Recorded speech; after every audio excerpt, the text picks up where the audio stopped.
Hello दोस्तों, कैसे हैं? जय बिहार जय भारत।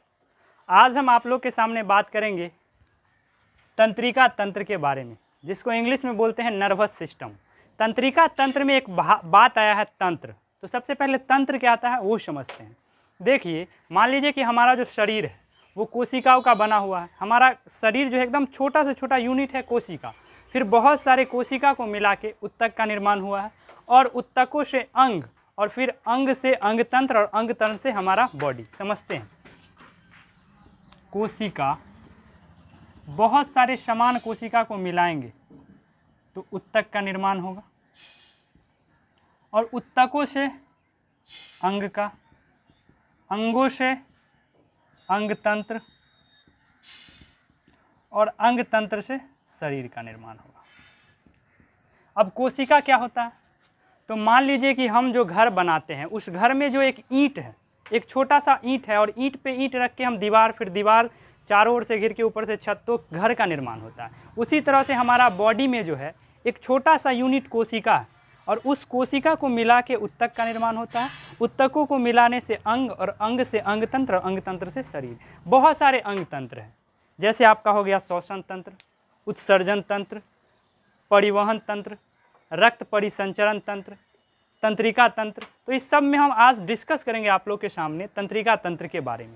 कोशिका क्या है? एकदम छोटे जीवों की क्रियात्मक एवं संरचनात्मक इकाई को कोशिका, एकदम छोटा सा यूनिट। क्या हमारा बॉडी है, पूरा बॉडी का एक छोटा सा पार्ट जो होता है वो कोशिका। कोशिका से उत्तक, उत्तक से अंग, अंग से अंग तंत्र, अंग तंत्र से शरीर। कोशिका के बारे में सबसे पहले रॉबर्ट हुक नामक वैज्ञानिक ने बतलाया, और वो बताए थे 1665 ईस्वी में। अब मान लीजिए कि जिस के अंतर्गत हम लोग कोशिका का अध्ययन करेंगे उसको बोलते हैं हम लोग साइटोलॉजी। साइटोलॉजी हम लोग उसको बोलते हैं। अब देखिए, कोशिकाओं से उत्तक, उत्तक से अंग, अंग से अंग तंत्र। तो हम आज आप लोग के सामने बात करेंगे तंत्रिका तंत्र।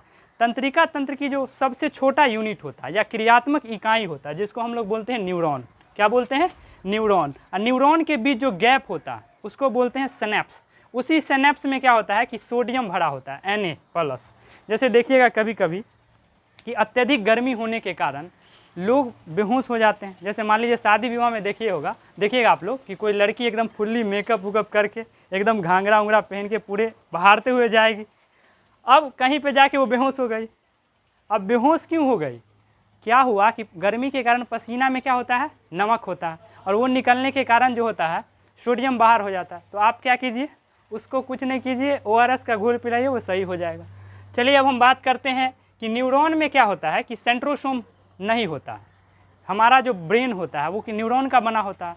तो न्यूरॉन में कोशिका विभाजन नहीं होता है। कोशिका विभाजन क्या होता है? तो आप देखते होंगे कि कभी कभी आपको कहीं कट गया, जख्म हो गया, तो वो धीरे धीरे वहाँ पे कोशिका बनता है, और वो ठीक हो जाता है 2 से 4 दिन में। वो ठीक इसलिए हो गया क्योंकि वहाँ पे नया कोशिका का निर्माण हुआ।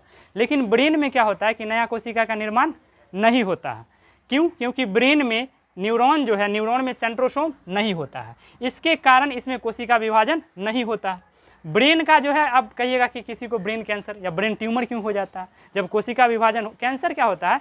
कैंसर का मतलब होता है कि जैसे आपके शरीर में अत्यधिक मात्रा में कोशिका बनने लगेगा, वही कैंसर का रूप ले लेता है। लेकिन ब्रेन में क्या होता है?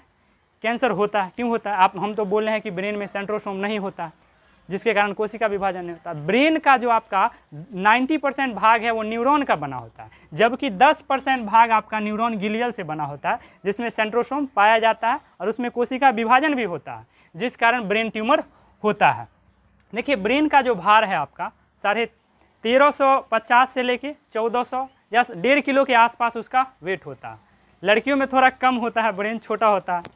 जबकि बच्चों में क्या होता है कि आपको 350 ग्राम से लेके 400 ग्राम होता है, जो बच्चे होते हैं।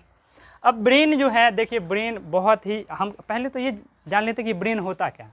तो ब्रेन क्या है कि ब्रेन हमारे पूरे बॉडी को कंट्रोल करता है। जैसे मान लीजिए कि कोई भी, जैसे आपके पास 5 ज्ञानेंद्रियाँ है।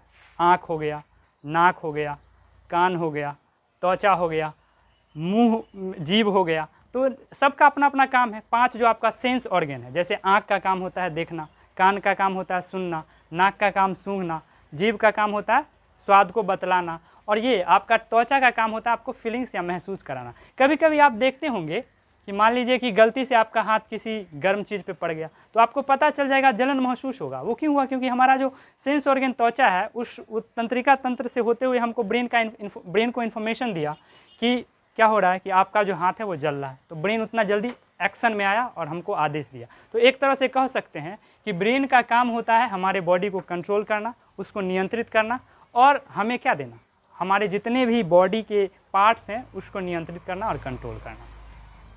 देखिए, ब्रेन का भार 1350 से लेके 1400 ग्राम तक होता है, और बच्चों में ब्रेन जो है 350 ग्राम से लेके 450 ग्राम तक होता है। ब्रेन जो बहुत ही कोमल चीज़ होता है, ये तंत्रिका तंत्र का कह सकते हैं कि तंत्रिका तंत्र का एक मेन पार्ट है।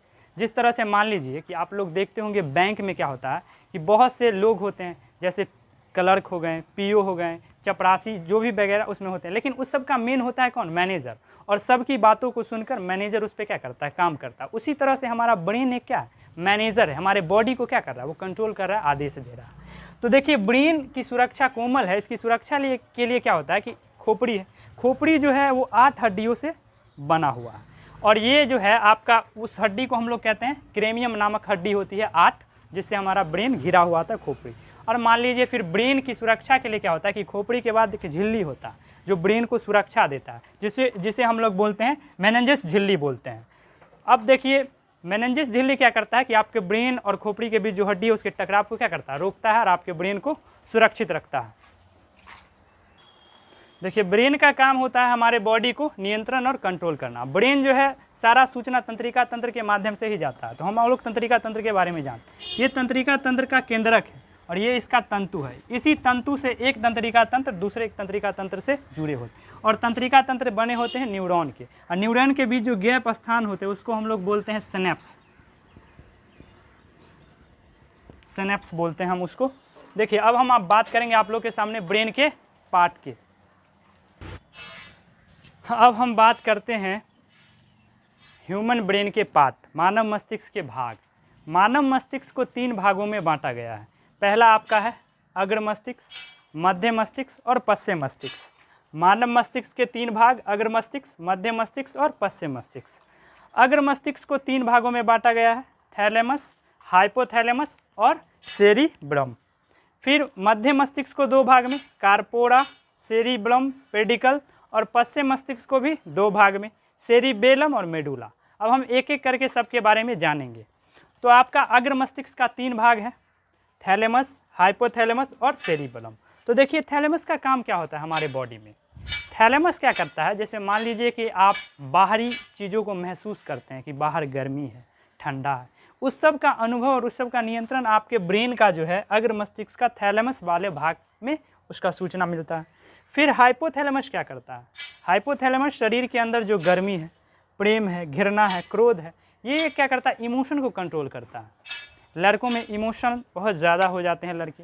जैसे मान लीजिए कि आपके कोई भी बॉयज़ के बगल से कोई लड़की गुजरेगी तो वो क्या करेगा? उसका ध्यान जाना फिक्स है। क्यों? क्योंकि ये सब हाइपोथैलेमस के कारण है। प्रेम, घृणा, एहसास, ये सब आपको यही कराता है। और ये हाइपोथैलेमस जो है वृद्धि हो जाता है। जैसे मान लीजिए ज़्यादा आप लहसुन, प्याज या तामसिक भोजन का आप सेवन कीजिएगा तो आपका हाइपोथैलेमस क्या हो जाएगा? एक्टिव हो जाएगा। लेकिन लड़कियों में थोड़ा कम हाइपोथैलेमस एक्टिव होता है। मान लीजिए कोई लड़की अगर घास भी कहीं पे छील रही होगी तो अगर उसके बगल से रणबीर कपूर भी गुजरेगा तो उसको कोई फ़र्क पड़ने वाला नहीं है। लड़कों में हाइपोथैलेमस ज़्यादा एक्टिव होता है। अब सेरिब्रम का काम क्या होता है? सेरिब्रम करता है, ये मेमोरी पावर है। आपकी याददाश्त क्षमता इसी पे निर्भर करती है, या जिज्ञासा, किसी भी नए नए चीज़ को सीखने समझने की जो जिज्ञासा है, वो जिस व्यक्ति का सेरिब्रम बहुत ज़्यादा मजबूत होगा उस व्यक्ति का क्या होगा कि कोई भी चीज़ जानने का, नए नए चीज़ को करने का जिज्ञासा होगा। ये हमारे ब्रेन का जो है सबसे बड़ा भाग है। ये आपका टोटल 66% भाग है पूरे ब्रेन का। ये सेरिब्रम, मेमोरी पावर इसको कह सकते हैं। मध्य मस्तिष्क को 2 भाग में, कार्पोरा और सेरिब्रम पेडिकल। कार्पोरा क्या करता है कि हमारी जो ज्ञानेंद्रियाँ हैं, 5 ज्ञानेंद्रियाँ, सुनने की, देखने के, इस सब को कंट्रोल करने का काम ये करता है, देखने और सुनने ये सब का। अब है पश्चिम मस्तिष्क के 2 भाग, सेरिबेलम और मेडुला। सेरिबेलम को हम लोग बोलते हैं लाइफ ऑफ ट्री। आप जो बोलने, जो कंट्रोल होता है, बोलना, संतुलन बनाना, लिखना, पेंसिल से जो लिखते हैं, साइकिल चलाते हैं, उस सब में हमारे मांसपेशियाँ को कंट्रोल कौन करता है? आपका सेरिबेलम। अब मान लीजिए कोई व्यक्ति जो पिए हुए रहता है, उस व्यक्ति का सेरिब्रम काम करना बंद कर देता है, तो उस व्यक्ति को अपने बॉडी पे कंट्रोल नहीं होगा, बोलने पर कंट्रोल नहीं, बोलेगा कुछ आई फाई बोलेगा, और उसको कितनों पीट पार दीजिए, अगर वो पिए हुआ है उसको कोई फर्क पड़ने वाला नहीं। जब वो सुबह उठेगा तब कहेगा कि कौन मारा भाई, हमको दर्द हो रहा है यहाँ, उस समय तो वो हीरो रहता है पीने होने के बाद। तो सेरिबेलम क्या करता है, आपके बॉडी को कंट्रोल करता है, बोलना, लिखना, साइकिल चलाना। मान लीजिए कि मदारी उदारी के खेल में देखते होंगे कि रस्सी पे चलता है, तो क्या होता है कि हमारे सेरिब्रम को आदत हो जाता है कि रस्सी पे चलना। आप भी अगर प्रैक्टिस करेंगे लगातार तो आप भी ये चीज़ कर पाएंगे।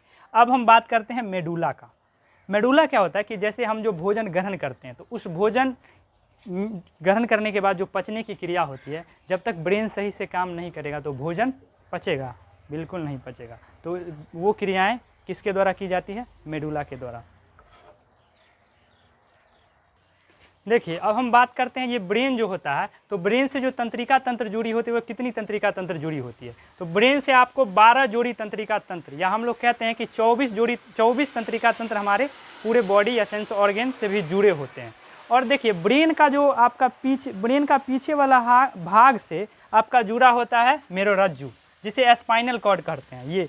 ये स्पाइनल कॉर्ड जो रीढ़, इसकी सुरक्षा कौन करता है, तो रीढ़ की हड्डी करती है। तो ये स्पाइनल कॉर्ड से टोटल 31 जोड़ी जो है तंत्रिका तंत्र पूरे बॉडी में फैली होती है।